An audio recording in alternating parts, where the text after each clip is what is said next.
takdir bisa digeser. Takdir bisa seharusnya Indonesia ini udah hancur Pak dari kemarin. 2019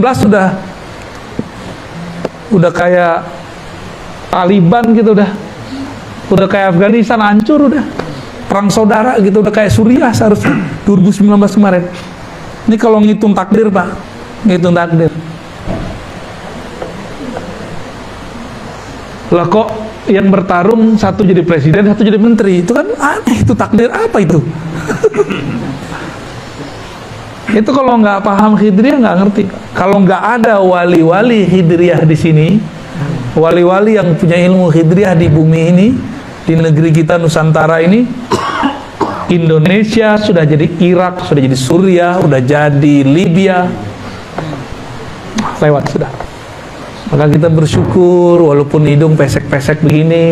Alhamdulillahi Rabbil Alamin. Fa inna ahsanal kalami kalamullah wa khairul huda huda Muhammad sallallahu alaihi wasallam wa syarrul umuri muhdatsatuha wa inna kulla muhdatsatin bid'ah wa kulla bid'atin dhalalah wa kulla dhalalatin finnar. Ini kembali masalah Ar-Razi ya. Yang selalu menyebut dirinya ketemu dengan Nabi Khidir, penghayal. Kalau Amerika itu, saya katakan di Amerika itu penghayal banyak, tetapi mereka itu tidak menjadikan hayalannya sebagai tahayul, tapi faktual, menjadi fakta. Misalnya ada pesawat terbang, pesawat ruang angkasa, itu semua berangkat dari hayalan, kisah-kisah komik, tapi kemudian menjadi nyata dan faktual. Tapi kalau orang yang rata-rata seperti Dr. Rozi ini, penghayal juga, namun tidak faktual, jadi mitos alias tahayul gitu.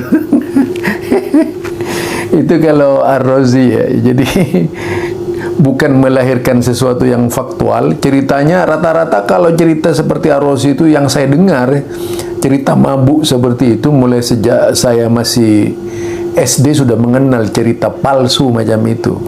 Karena saya juga pernah terlibat dalam amalan-amalan gila semacam itu ya. Sehingga mendidik saya menjadi orang dewasa dan mempelajari sungguh-sungguh kisah-kisah palsu yang trendy di berbagai desa-desa ataupun wilayah-wilayah di Indonesia ini, karena setiap Indonesia ini punya cerita macam-macam berkaitan dengan tahayul khurafat itu. Di babat Jawa lain, babat Madura lain gitu, babat Betawi juga lain, babat Banten lain.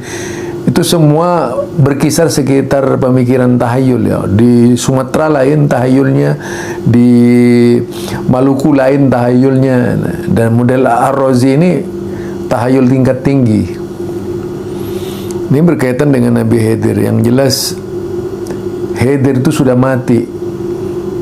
Seandainya di zaman Nabi Muhammad Khidir itu datang, dia pasti datang kemudian ikut menyebarkan agama Nabi Muhammad di tengah-tengah umat,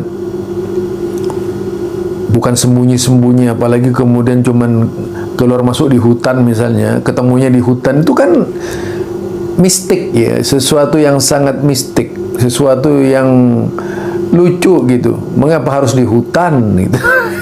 Mengapa harus di gua? Mengapa di tempat-tempat yang terpencil gitu? Jadi dia Nabi Khidir ini nggak mau datang misalnya ketika lagi ada di masjid, di kota dan sebagainya. Nggak ada, ceritanya itu pasti yang aneh-aneh. Ketemunya di pesawat, ya pokoknya macam-macam lah. Artinya cerita itu dikarang-karang gitu. Yang jelas orang-orang yang ketemu Nabi Khidir ini banyak kan penghayal untuk meyakinkan orang lain seolah-olah dirinya itu memang ketemu lah itu. Kemudian yang kedua, ini soal takdir. Dia mengatakan seharusnya Indonesia ini sudah hancur gitu. Dulu di zamannya pemilihan presiden antara Jokowi dan Prabowo, wih, ini orang benar-benar nih, dia mengatakan seharusnya Indonesia ini sudah hancur.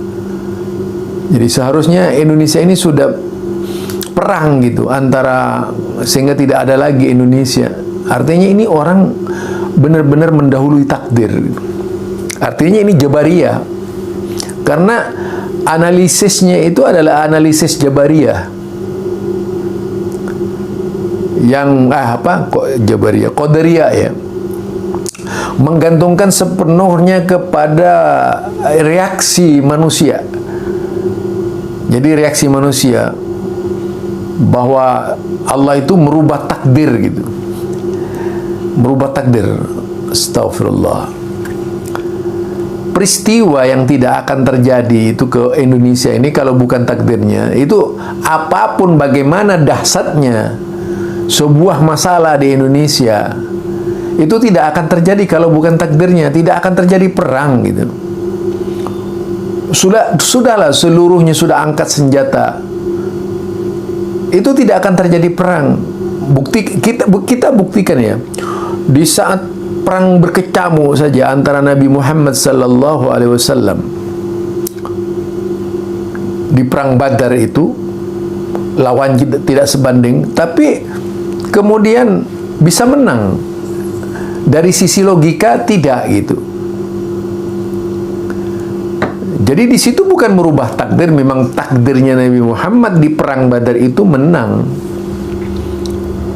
Di samping juga kekuatan doa tadi, tapi tidak bermakna berubah. Yang biasanya takdirnya itu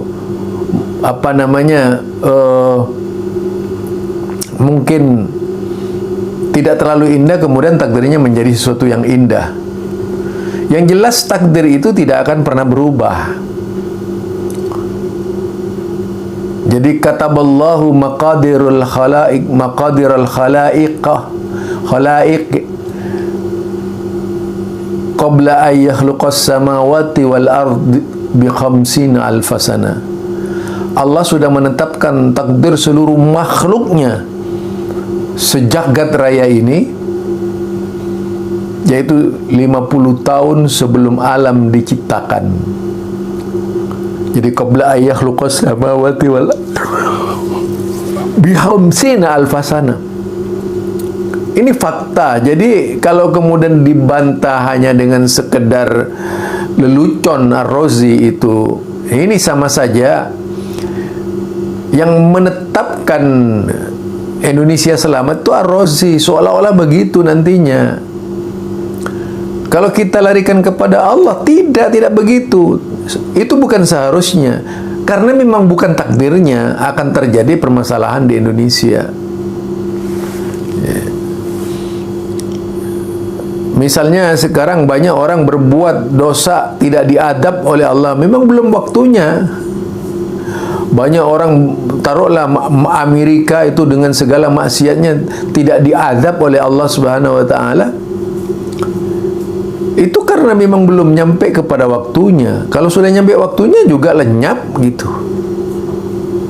Jadi nggak bisa parameter kehidupan itu ditetapkan oleh manusia, karena manusia sendiri adalah makhluk yang terbatas, kekuatan saja nggak punya gitu. Kekuatan manusia ini nggak punya. Kalau kita lihat nggak punya manusia ini kekuatan. Tapi kenyataannya yang terjadi, manusia selalu merasa kuat, merasa segalanya gitu, padahal tidak punya kekuatan sama sekali. La haula wala quwata illa billah. Barangkali ini ya, jadi saya hanya sedikit saja, bahwa Allah seperti Qul innal mautal ladzi tafirruna minhu, surat Jumat. Qul innal mautal ladzi tafirruna minhu, sesungguhnya maut tafirruna minhu, yang kau lari daripadanya, fa innahu mulaqikum, maka maut itu akan menyapa kalian, bertemu kalian. summa turadduna ila alimil ghaib, kemudian akan dikembalikan kepada ila alimil ghaib, yaitu kepada yang mengetahui yang gaib, yaitu Allah, wasyahadat, dan alam yang terang benderang. Jadi itu dalam surat Jumat mengatakan begitu, summa turadduna ila alimil ghaibi wasyahadati ila akhir ayat. Nah, karenanya memang kematian itu akan menimpa manusia pada saatnya sudah sampai pada ketetapan. Jadi erat kaitannya dengan ketetapan Allah.